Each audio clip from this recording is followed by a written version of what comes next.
And now, it's time for another Dice Tower review with Tom Vasel. Space! I like space. Cosmonauts is about space. Sounds like fun. Flying a spaceship around the galaxy. Let's take a look at this game and see if this space race, it's not called space race, it's called Cosmonauts, is enjoyable.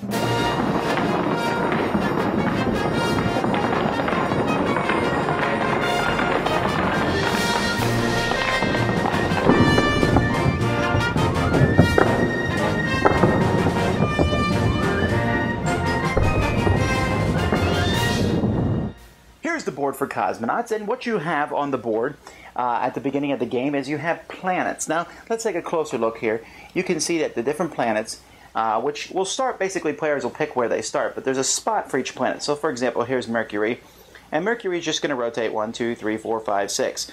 6 times around the board, while Venus will go 1, 2, 3, 4, 5, 6, 7, 8, 9. So it's rotating slower than Mercury, and so on and so forth, till we get out here, and you can see that Pluto has been exterminated from this game. Boo!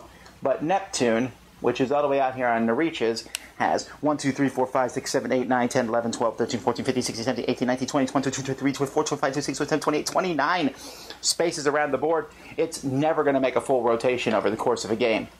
So you have all this going on here, and then you also have Halley's Comet, which for some reason is more important than Pluto. But anyway, it has a different rotation. You can see that it kind of goes through the planets back and forth, and goes quite a bit faster than I think it does in real life, but what have you. Each person's spaceship is going to be starting on Earth, and so there's a very specific timing to the game. What players are going to be doing is they're going to be looking at their player board here. Now, on your player board, you have a spot here for your energy that you will be using. You'll start the game full up of energy, and you have yellow energy, which is worth 1, and red energy, which is worth 2. You have spots that hold energy. Most of your spots can only hold the yellow energy, but a couple spots can hold yellow or red. You also have 3 shields that you can use over the course of a game. Now, the first thing that players will do on their turn is they will look over here on the side of the board, and whoever is the player whose turn it is, whoever is the starting player, they'll have this starting player token, is going to pick one of these cards. That card's going to affect everybody. So, for example, here, everyone loses 2 red cubes if you pick that. Each player can choose to ignore the effect of the card, here, for example, by losing a gray cube. Other ones will say you can't put cubes in a certain spot on the board, or you put extra cubes. There's all sorts of cards. Here, one gives you +1 red cube. There's no way to avoid that one, because why would you? But whoever's turn it is picks which of these, and that can affect the game, and it affects each person. Now, you notice a lot of these show this little display here, because that's what everyone does next. You'll be looking at your display here, and on your turn you can take 3 cubes from your energy reserves and put them on this spot. So, for example, maybe I want to put 2 yellows there, and I can put 1 yellow here. Well, maybe I'll do this. 2 yellows there and 1 yellow there. Now, what that means is my spaceship is going to fly 2 spots in that direction, and 1 spot in that direction. So after everyone has placed them, we'll fly the spaceship. So, for example, I would fly 2 here, 1, 2, and then 1 over. Now, why I would fly that close to the sun is beyond me, and in fact, I'll take a point of damage there by landing in that spot, which makes me lose one of my gray cubes. However, though, that I'll be fine there. However, what players are trying to do is they're trying to land on the other planets. What I want to do is I want to land on Mercury or Venus or Mars. And so if I happen to land on the planet, let's say, for example, I land on Venus, or I land in a spot and then Venus comes and moves onto where I am. When that happens, I will get rid of all the energy there. I'll say that I land it, and then there's a pile of tokens next to the board, and I will take the top of one of that tokens, whether it's 4, 3, 2, or 1, and I will place that in my display over here. And that's how many points I've gotten for landing on Venus. So you can see the first person to land on each planet is going to get more points. Now, I mentioned that that spot near the sun was a bad spot. There's also asteroids here that if you land in them, you will take a point of damage. And if you have no damage, then you're returned to the last planet you were on. Which, by the way, you will put your token on it to remember which was the last planet that you have landed on. Now, if you don't land on a planet, your next turn, any energy that you have placed here, remember I put 2 here, and 1 there, that energy is going to stay there. I can add more energy, and if I add energy in the opposite direction, I'm basically slowing down. So if I put a 2 here, because reds are 2, that immediately cancels that out. And then I put another red here, and then I put another yellow here. So now I'm going to move 3 spaces this direction, and 1 space in that direction. And so your ship will continue moving at the same speed.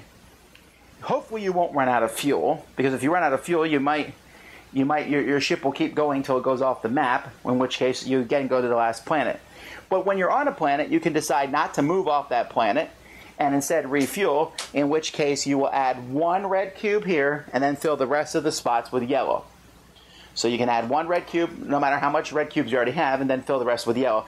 And that's what you do each time you refuel at a planet. After all the players are moving, then each player moves 1 spot in a clockwise direction, except Halley's Comet, which moves in its own kind of odd elliptical orbit. And again, it might move into a spot where you are, in which case you land on it. And if you've already landed on the planet, you will move with it. The game will continue with these same turns, going back and forth, back and forth, back and forth, until 1 player has landed on every planet except 1. That does not include Earth. By the way, Earth has all 2 tokens on it, rather than the 4, 3, 2, 1. But you can only get an Earth token when you land back on Earth to end the game. When that happens, you don't have to hit every planet. You can hit all of them but 1. When that happens, everybody's going to score points for all the planets that they've landed on. Plus, each person has been given 3 cards at the beginning of the game. And these cards tell you that you've got bonus points if you visited specific planets. Like, for example, if I visit Neptune, I get 4, Saturn 4, and if I visit Jupiter, I get 2. So hopefully I've visited those planets, and I get these bonus points. Whoever has the most bonus points, or the most points, is the winner of the game. Kosmonauts has a neat idea. I've seen the rotation of planets done in games before, but the idea of tying that in with a race is a very interesting one, and one that I enjoy in this game. Now, there's one thing you have to realize about this game, is that the interaction with other players is very small. The only interaction you have with other players is simply when you pick that card at the beginning that affects everybody. So that's there, it does affect everybody, and then that's it. You can fly through each other, land on the same planet, it doesn't matter. I guess the other interaction would be, do I get to a planet before you do or not? But you really can't stop other players or mess with them, and that's fine. This is essentially a racing game. The idea of basically programming your ship, putting energy in different spots to make it fly in different directions is neat. The game does not care about the path you take to get to space. It doesn't matter if you fly through asteroids or fly through planets. It's where you start and then where you end that matters. So I like that. That simplifies things. It doesn't become a super programmable thing. But it is an interesting programmable thing, because you're trying to move, and you're heading towards a planet. Let's say you're heading towards Neptune. You have to head towards where Neptune is going to be by the time you get there. That rotating planets, to me, is such a fascinating sequence, especially Halley's Comet, because the way that thing moves, it can make that one a little bit odder to land on than the other planets, which move in a much more slower, predictable pattern. Do you hit those close planets to Earth first, or do you head out to the outer ones and then come in?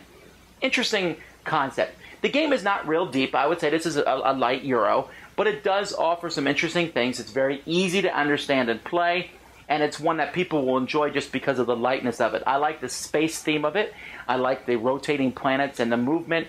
It's a game that I would maybe introduce to people as a way to get them into heavier programming games like Robo Rally or things like that. But it's entertaining. It has a great theme. I could see this being used in schools to help teach how planets rotate and how some take longer to go around the sun than others.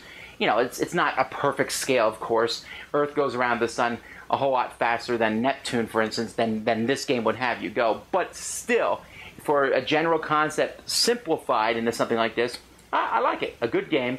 And the Kosmonauts is a pretty cool theming for this, and just fun. Kosmonauts. Thanks so much for watching the Dice Tower videos. Find more great videos and reviews, as well as our top-rated audio podcast at Dicetower.com. You can also find the latest board game news at Dicetowernews.com. I'm Eric Summerer, and you've been watching The Dice Tower. The Dice Tower is sponsored by Fun Again Games, the world's best game source. Fun Again Games has over 5,000 games available. Check them out at funagain.com. Shut the door.